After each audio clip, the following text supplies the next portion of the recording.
కొంతమంది భయం ఉంటుంది, కొంతమందికి భక్తి ఉండదు. కొంతమంది భక్తి ఉంటుంది, కొంతమందికి భయం ఉండదు. భయం అంటే ఏంటి, భక్తి అంటే ఏంటి చెప్పండి.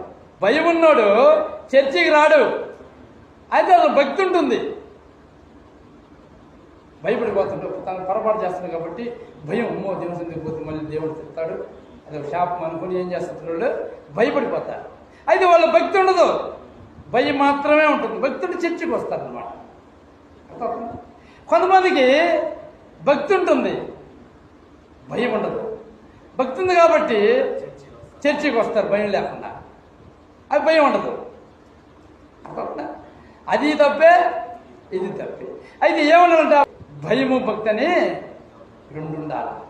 ఆ రెండు ఉన్నప్పుడే మనము సాఫీగా దేవుని చెప్పిన త్రోవలో మనము నడుస్తాం.